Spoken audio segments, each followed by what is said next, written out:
शब्द तयार करा. कोणता शब्द तयार होतोय? हे जे अक्षर दिली आहेत त्या अक्षरांपासून नवीन शब्द तयार करायचा आहे आणि त्या शब्दापासून शेवटी तिसरा अक्षर कोणते शोधायचं. कोणता शब्द तयार होतोय? कोणता शब्द तयार होतोय? समजदार. कोणता अर्थपूर्ण शब्द तयार होतोय? समजदार.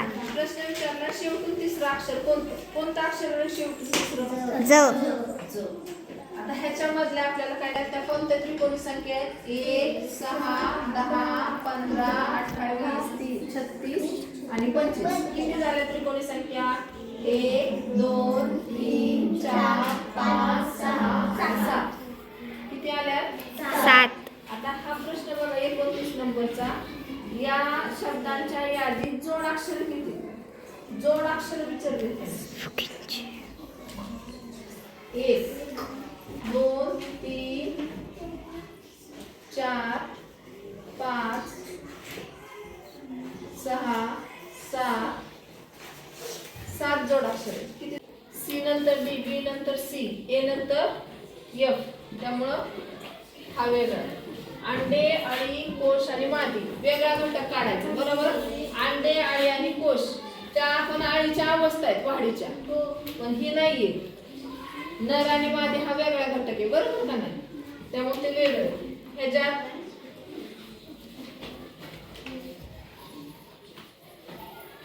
कोण वेगळं सांगा. नंबर तिथं अजून ह्याला आपण बारीक रूप देऊ शकतो. 2 6, 3 2 7, 3 3 9. बरोबर का नाही? आणि ह्याला भाग जातोय का अजून? नाही जात. आणि हा जर आपण लहान अजून भाग घालवला आपण अजून आपण बारीक केली त्यामुळे हा ह्याच्यापेक्षा वेगळा. ह्याला आपण लहान करू शकतोय का अजून? नाही. 76 39 52 78. ह्याच्यात कोण वेगळं? 13च्या पाड्यातली. ही 13च्या पाड्यातली नाही. पुढं 34 नंबर सांगा. इथं एम दिसतोय. एम किती रेषांनी तयार झाला? 1 2 3 आणि 4. तिथं पण बघा 4च झालाय ना. 1 2 3. तिथं 1 2 3 4, 1 2 3 4 5. आतल्या रेषांपेक्षा बाहेरची एक रेषा जास्त आहे.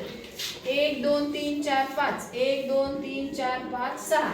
बरोबर. आतल्या रेषांपेक्षा बाहेरची रेषा एक जास्त आहे. पण तिथं याची म्हणजे किती पाहिजे होत्या? 1 2 3 4. बरोबर. एम ला काय केले? 5. एमच्या रेषा किती? 1 2 3 आणि 4. बाहेर किती पाहिजे होत्या? 5. एक कमी म्हणून वेगळं कोण आहे? ते इकडं कमी आहे तिकडं काय जास्त आहे. कोणत्या संख्या आहे? मूळ संख्या आहे. 41 नंतरची मूळ संख्या कोणती? धनश्री 41 नंतर 43. लिहिलंय की तर त्यांनी गाळले. 43 नंतरची मूळ संख्या लिहिलंय. 47 नंतर 53 गाळायची आपण आणि तिथं लिहायची 59. आणि तिथं पण 59 नंतर 63 गाळली. 69 नाहीये. 67 लिहिली. म्हणजे मूळ संख्या लिहिल्यात त्यांनी उलट्या. बरोबर. पण एक गाळून एक लिहिली त्यामुळे तिथं उत्तर काय येणार आहे? 59. पुढं बघा.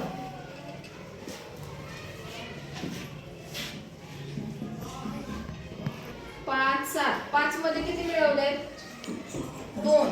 तिथं 3 मूळ संख्या आहे. 3 मध्ये आपण समजा 5 मिळवले. 3 नंतरची मूळ संख्या 5 आहे म्हणजे इथं आले 15. 15 नंतर 5 नंतर मूळ संख्या 7 आहे. आले 22. समजलं काय केलंय? क्रमाने येणाऱ्या मूळ संख्या 5 2 मिळवले, 7 3 मिळवलं, 3 मिळवले, 10 मध्ये 5 आणि 15 मध्ये 7. समजलं 38 नंबर. आता पुढं 41 नंबरचं क्रमाने येणारे सांगायचे. कोणतं येईल सांगा.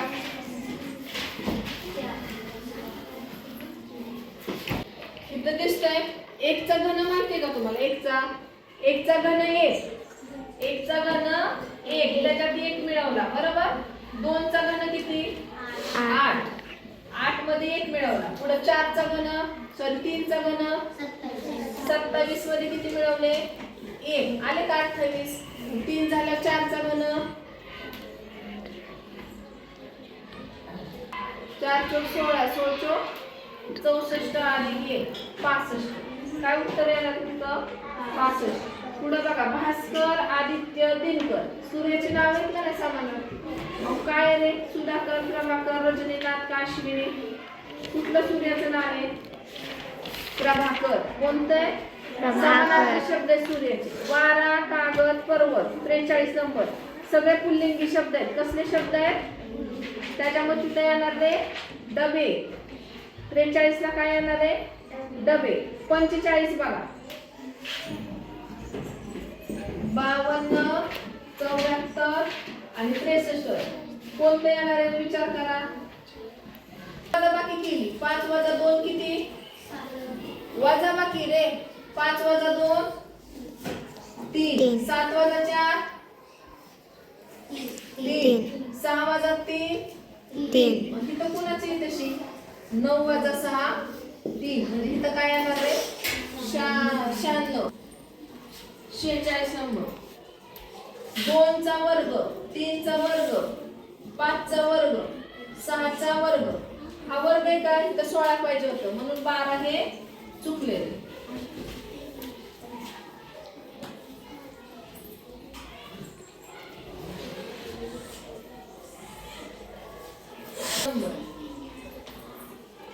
मगर हा शब्द सांकेतिक भाषेत म य ग ध र ल असं लिहितात. तर बदल हा शब्द कसा लिहिणार? बघा, म इथं लिहिलाय, ग लिहिलाय आणि र लिहिलाय. मध्ये वेगळे अक्षर टाकली. म नंतर य येतं ना, मध्ये वेगळे भ, द, ध आणि क झाल्या ख. म्हणजे पुढचं म नंतर य एक नंतर असं त्याच्यानंतरचे अक्षर टाकले. आहे का तो पर्याय?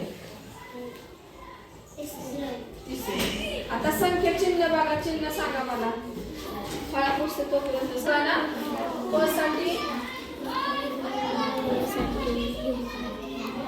आणि ह्याच्यावरून कोणता शब्द तयार होतो? कोणता शब्द तयार होतो? त्या चिन्हावरून त्रिकोणासाठी कुठला अक्षर आहे?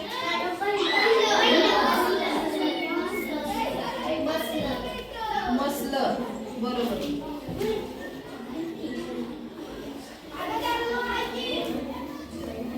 पुढे बघा, एका ओळीत 10 मुले उभे आहेत. किती मुलं उभे आहेत? 10. 2 मुलांच्या मध्ये 20 मीटर अंतर आहे. दोघांच्या मध्ये किती अंतर आहे? 20 मीटर. तर पहिल्या आणि शेवटच्या मधलं अंतर किती? 10 जण आहे. 10 मधला 1 वजा करायचा 9. 9 गुणिले हा 20. पहिलं वजा करायचं आहे आपल्याला. 9 गुणिले 20 किती झाले? 180 मीटर. म्हणजे पहिल्या ते शेवटचं विचारलं म्हणून किती अंतर येणार आहे? 180 मीटर. ए या ठिकाणापासून पूर्वेला बी या ठिकाणापर्यंत 8 मीटरचं अंतर.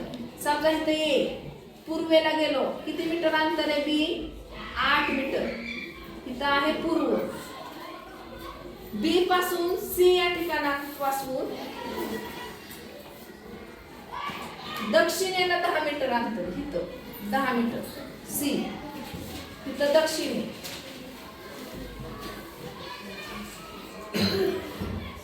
डी हे 8 मीटर दूर आहे पूर्वेला. किती झाले हे? 8 मीटर. ई हे ठिकाण 10 मीटर उत्तरेला आहे वरती. 10 मीटर. तर ए पासून ई चं अंतर किती? किती झालं रे? ए पासून ई हे 10 आहे, हे पण 10 आहे. समांतर आलं. तिथं 8 आहे म्हणजे इथं पण काय झालं? 8. अंतर किती झालं? 8 अधिक 8 16 मीटर. किती मीटर झालं? 16 मीटर. पुढचा 58 नंबरचा प्रश्न आहे. कार्तिकचा जन्म 16 मार्च 2010 ला गुरुवारी झालाय. आता लीप वर्ष आहे का हे 10 आहे शेवटी 4 ने भाग जात नाही म्हणजे लीप वर्ष नाही. तर पहिला वाढदिवस कोणत्या वारी? लीप वर्ष नाही म्हणजे 2011 ला शुक्रवारी त्याचा पहिला वाढदिवस येईल. पुढचा प्रश्न आहे, कोणता दिवस जागतिक पर्यावरण दिन म्हणून साजरा केला जातो? कोणता दिवस? 5 जून. 60. तसंच इथं 4, 3, 9 यांची बेरीज केली 16 आलं. 5, 6 आणि 9 यांची बेरीज केली 20 उत्तर येते. तसंच 11, 3 आणि 3 यांची बेरीज केली किती येणार उत्तर? 17. आता बेन आकृती आहे. गोलात कॉफी आहे पिणाऱ्यांची संख्या, त्रिकोणात चहा पिणाऱ्यांची, चौकोनात दूध पिणाऱ्यांची. मग मला सांगा फक्त दूध पिणाऱ्यांची संख्या कॉफी पिणाऱ्यांच्या संख्येने किती आहे? कितीने कमी जास्त आहे? दूध पिणारे किती आहेत सांगा? दूध पिणारे किती आहेत? फक्त दूध पाहिजे. दूध कुठं आहे? 9. चौकोनात 9 आहे. आणि कॉफी पिणारे गोलात आहेत ना? हो. 6 म्हणजे 3 ने जास्त. दूध पिणाऱ्यांची संख्या कॉफी पिणाऱ्यांपेक्षा 3 ने जास्त आहे. 2 पेय पदार्थ घेणारे जास्तीत जास्त संख्या किती? 2 पेय घेणारे 11. नक्की ना? कुठं कुठं 2 धरायचं सांगा? वर्तुळ आणि चौकोनामध्ये 7 आहे. परत त्रिकोण आणि चौकोनात 4 आहे आणि त्या दोघांची बेरीज 11. आता 62 नंबरचा प्रश्न बघा. समीक्षाचा जन्म 2008 साली झाला, सुहासचा जन्म 2014 साली झाला. तर 2024 साली त्या दोघांतल्या वयाचं अंतर किती? 2008 आणि 14 ला जे होतं तेवढंच पुढे राहणार आहे का वाढणार आहे ते? नाही. मग 2008 पासून 14 पर्यंत किती होणार रे? 6. 14 तून 8 गेले वजाबाकी जरी आपण केली तरी किती येते? 6. दोघातलं नंतर पण अंतर किती होणार आहे? 6 वर्ष. पुढचा प्रश्न, एका फोटोकडे बोट दाखवून रवींद्र म्हणाला ही व्यक्ती माझ्या आईच्या भावाचे वडील आहे. फोटो दाखवला त्यांनी. त्या फोटोमध्ये जी व्यक्ती ती कोण आहे? माझ्या आईच्या भावाचे वडील. म्हणजे त्याच्या आईचे पण वडीलच झाले का नाही? ते कोण झालं? आईचे पण वडील. मग रवींद्रचे कोण रे? आजोबा. बरोबर. 67 नंबर, चौकोन मोजायचे. चौकोनाचं काय ह्याच्यात सूत्र आहे? 1, 2 आणि इथं 3 होतात. बरोबर. आता ह्या रेषेने इथं एक तयार झाला बघा 4. अजून कुठं झाला? 1, 2, 3, 4. 1, 2, 3, 4. 1, 2, 3 आणि नीचे 4. 7 झाले. किती झाले तयार? 7. आणि हा 1, 2, 3 आणि 4. 8 चौकोन तयार झाले. किती चौकोन झाले? 8. आता घनाकृती दिली तुम्हाला 68 नंबर. ठोकळ्यांची संख्या मोजायची. किती ती? असे 9 दिसतायत आणि वरती 3 लाईन आहेत. त्याच्यामुळे 9 गुणिले काय करायचं? 3 करायचे. 9 त्रिक. तुम्हाला असे ठोकळे दिसतात का नाही उभे? ते किती आहेत? 9. आणि लाईनी किती आहेत? 3. म्हणून 9 गुणिले 3 बरोबर 27. आता रेषाखंडाची संख्या सांगा. कशाची संख्या सांगायची? आकृती बघा. सूत्र वापरायचंय. इथं बघा, इथं पण पॉइंट आहे. इथून 1, 2, 3 आणि 4. इथं सूत्र वापरा. 1 अधिक 2 3 अधिक 3 6 6 आणि 4 10 आणि तिथला 1 11. किती तयार झाले? 11. इथं आपण सूत्र वापरलंय आणि हा इथून तर 1 11. पुढचं 70 बघा. पहिल्या पदाचा जसा संबंध आहे तसंच दुसऱ्याचा. सुती कापड वनस्पती. लोकर कुठून मिळते आपल्याला? मेंढीपासून. शिवराय जीवा महाल. अफजल खानाचा कोण होता? वकील बडा सय्यद. बरोबर. पुढचं 73 नंबर. 1 1 5चं काय? 1 चा घन एक दिलाय मग 5 चा घन काय 125 पुढं 10 आणि इथे 110 दिले बघा 15 आता प्रश्नचिन्ह काय येईल 10 च्या पुढची संख्या समजा घेतलं 10 गुणिले 11 110 येते बरोबर का 10 चा वर्ग केला आणि पुढं 10 मिळवलं 10 चा वर्ग किती 100 100 मध्ये 10 मिळवले 110 15 चा वर्ग 225 त्याच्यात 15 मिळवले 200